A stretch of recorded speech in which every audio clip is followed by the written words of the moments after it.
Toto Wolff estime que l'arrivée potentielle en Formule 1 d'Audi en tant que nouveau constructeur serait une proposition de valeur totalement différente que celle d'Andretti. Oui, alors, sauf que Audi, ils vont racheter une équipe actuelle, ils vont pas créer une nouvelle équipe, en fait. Il n'y aurait que 10 équipes, toujours.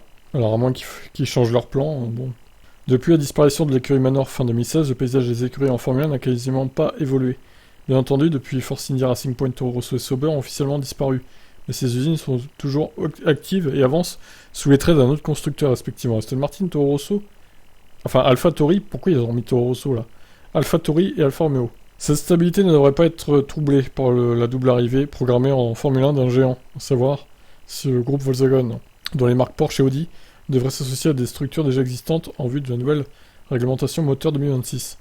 Si la première est proche d'un rachat partiel de Red Bull Technologies, la seconde n'en est encore pas à ce stade, mais l'ordre du côté Alfa Romeo. En revanche, depuis plusieurs mois, et suite à l'échec du rachat Sauber, Andretti fait des pieds et des mains pour être accepté dans le club très privé qui est devenu la Formule 1 sous l'égide de Liberty Media. En tant que constructeur à part entière, cette candidature, en dépit de la volonté farouche affichée par Andretti, se heurte à une opposition nette des acteurs en place, que ce soit à la direction de la F1 ou même chez les autres écuries. Quand la question lui est posée de savoir si une candidature pour une 11e écurie venant d'Audi changerait l'approche des équipes quant à une potentielle arrivée en discipline reine par rapport à ce qui se passe avec Andretti, Wolff acquiesce en reprenant l'argument de la valeur à apporter. Je pense que la 11e équipe, quelle qu'elle soit, doit montrer à quel point elle peut être créative pour le business. Andretti est un grand nom. Je pense qu'ils font des choses exceptionnelles aux États-Unis. Mais il s'agit de sport et d'affaires, et nous devons comprendre ce que vous pouvez apporter à la discipline.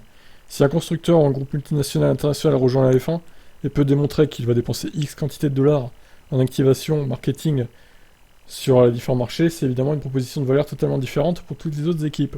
Avec 10 franchises qui, nous l'espérons, peuvent augmenter cette valeur. Vous n'allez clairement pas augmenter la valeur en offrant simplement de nouvelles franchises à des personnes qui ne peuvent pas augmenter la valeur globale de la F1. Ok. Sauf que, encore une fois, voilà, Audi et Porsche, ce seraient des équipes existantes, ce ne seraient pas des nouvelles équipes. Donc moi je veux bien, mais bon. Ouais, on sent que Wolff et puis d'autres, hein, d'ailleurs, ils veulent rester entre eux, là, entre gens bien, entre guillemets. Et voilà, ils veulent pas s'ouvrir aux autres, hein, ils veulent... ouais. C'est un peu dommage cette fermeture d'esprit, là. Ils veulent pas qu'on touche trop à leur business, on va dire. Bon, je sais pas, en tout cas, le temps est compté pour Andretti, pour l'instant on n'a aucune nouvelle. Et c'est pas très bien parti, pour être honnête. Ciao, ciao.